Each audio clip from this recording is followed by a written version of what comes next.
Olá, graças a paz, sou o pastor Delton Cruz e quero meditar com você uma passagem que se encontra no Evangelho de Lucas, no capítulo 23. O título na minha Bíblia, A Crucificação de Jesus. Vamos ler apenas o versículo 42 e 43, que diz assim: E disse a Jesus, lembra-te de mim quando entrares no teu reino. E Jesus vai dizer no versículo 43, em verdade te digo, hoje estará comigo no paraíso.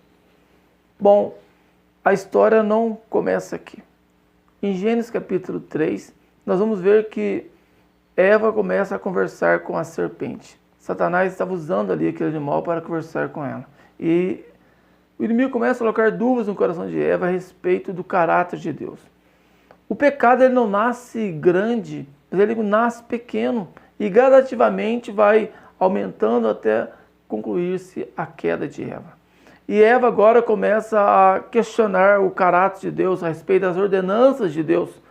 E ela toma daquele fruto, come e dá também ao seu marido. Nós não podemos dar espaço para o inimigo, nós temos que cortar o mal pela raiz e não ficar de conversas. E quantas pessoas hoje, que às vezes são casadas, ficam de papinho com outras pessoas dando brecha para o inimigo. Temos que tomar cuidado com isso. Um abismo chama outro abismo. E Adão havia recebido a incumbência, a ordem de Deus de guardar e lavrar a terra. Onde estava Adão que não viu o inimigo se ir andando ali com a sua esposa? Nós temos que, como chefe de família, cuidar da nossa casa, zelar para nossos filhos, ficar atento, porque o diabo não brinca de ser diabo. E agora o pecado, eles comem daquele fruto, os olhos deles são abertos, referente ao bem e o mal. E eles agora enxergam que estão nus. Eles fogem, fazem vestes ali de folha de figo. E a Bíblia vai dizer que Deus veio na virada do dia, procurando por Adão. Assim como Deus estava procurando por Adão, Deus também procura por você. Ele não desiste de mim nem de você. E agora eles chegam diante do Senhor e eles falam, olha, nós escondemos porque estávamos nus. E o Senhor vai agora matar o animal e fazer vestes para eles. Aquele animal morto tipificava já o sacrifício de Cristo na cruz do Calvário. Mas houve muitas consequências daquele pecado. Eles perderam o desfrute da presença de Deus, foram expulsos ali do paraíso. Aquilo ali tipifica a morte espiritual, separação do homem de Deus. E agora eles foram expulsos dali. E a raça humana cresce, mas o pecado também, porque os seus pensamentos, as suas vontades, as suas emoções, a sua alma estavam contaminados com o pecado. A natureza pecaminosa passou a fazer parte da natureza humana. Então o Senhor, ele resolve destruir aquela geração. E ele manda Noé fazer uma arca. Aquela arca também tipificava Cristo, sempre Deus dando um escape para o homem. Mas o homem não deu ouvido ali à pregação de Noé. Somente 8 pessoas escapam ali. E de novo começa a geração humana. Mas o pecado fazia parte da natureza do homem e não adiantou, por mais que crescesse, o pecado também multiplicou. Então o Senhor chama Abrão, fala para ele sair da parentela dele e fala para ele, olha, vai para o lugar ao qual eu vou te mostrar, eu vou fazer de ti uma grande nação. E vem Abraão, Isaac, Jacó, vem os 12 patriarcas, eles são mandados ali para o Egito. No Egito eles crescem, se tornam poderosos, ficam 430 anos ali na melhor terra, a terra de Gósen. E agora surge um novo faraó, que não conhecia José.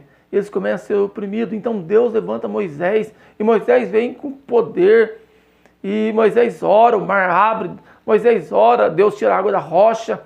E o próprio Moisés falou que Deus iria levantar um homem, segundo o próprio Moisés. Da mesma forma.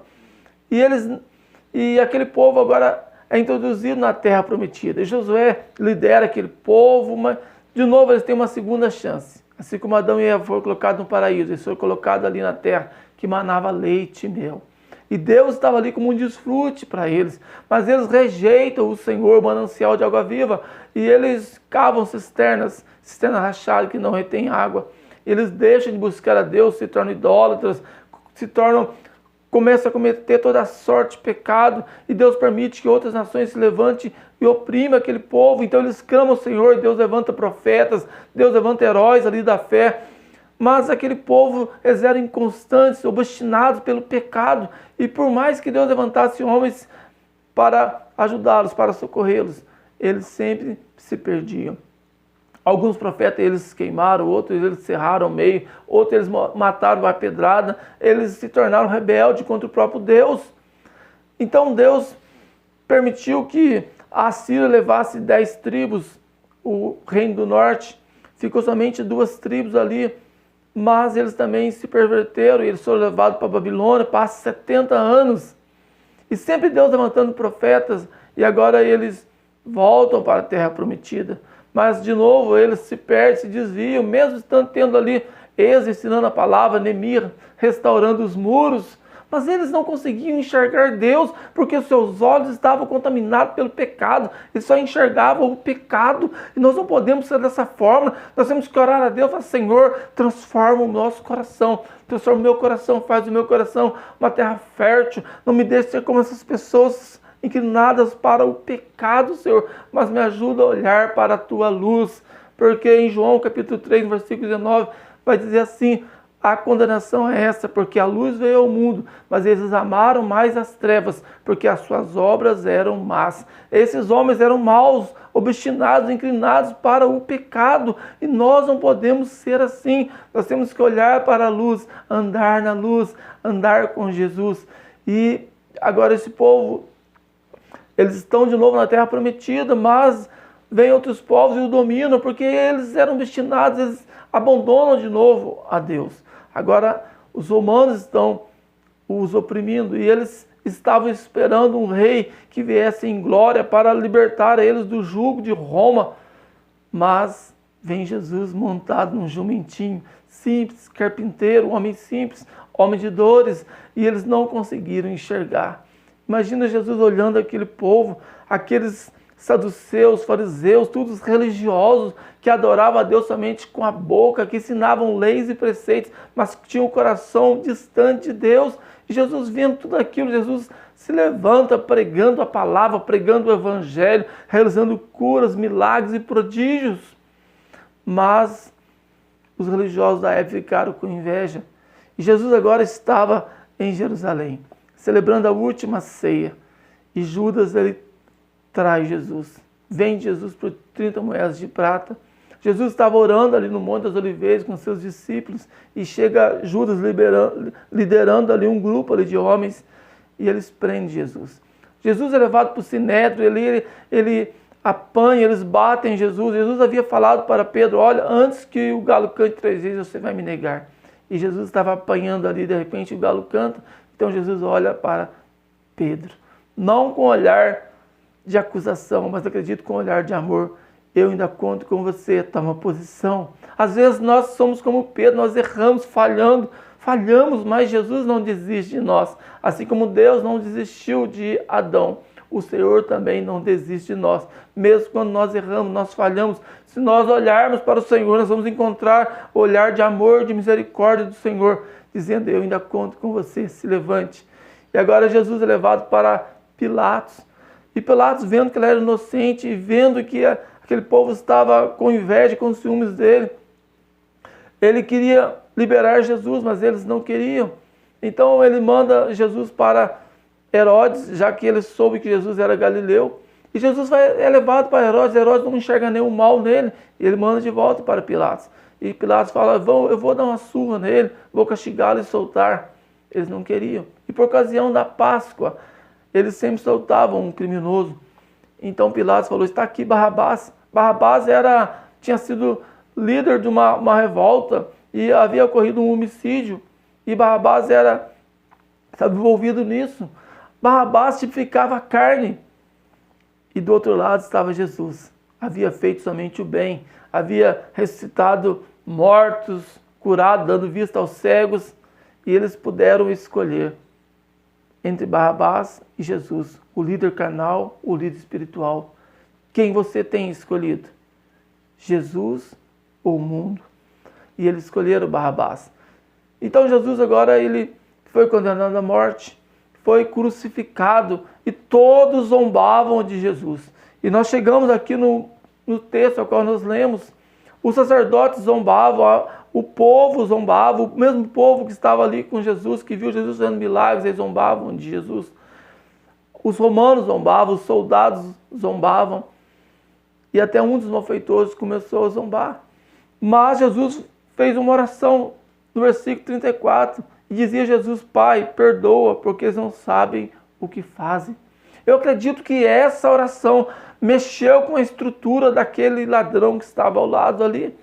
Porque um dos ladrões, vendo um ladrão zombando de Jesus, falou para ele assim,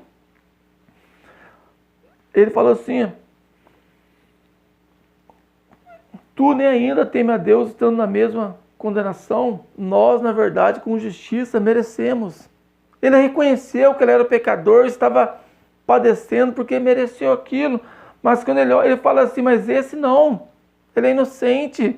E ele olha para Jesus. Jesus não estava no seu momento de glória. Jesus não estava fazendo nenhum milagre. Jesus estava talvez no seu pior momento como homem.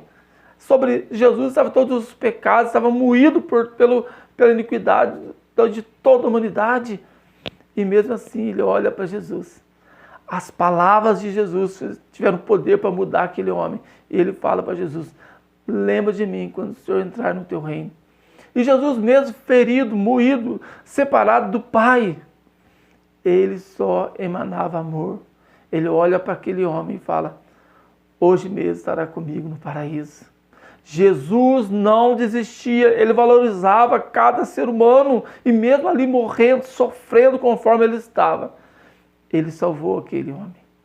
Mas a história de Jesus, como eu disse, não começou aqui, também não termina aqui. Ele morreu sim, mas ele ressuscitou e hoje está à direita de Deus. Filipenses capítulo 2 vai dizer isso, que ele aniquilou-se a si mesmo, abriu mão da sua glória que tinha junto ao Pai, assumiu a forma de homem, de servo, e foi crucificado, morreu morte de cruz, mas Deus o exaltou e deu um nome que é sobre todo nome, para que todos os joelhos se dobrem no céu e na terra e confesse que Jesus é o Senhor, para a honra e glória do Pai. Amém? Que Deus abençoe a sua vida. Te convido a se inscrever no canal.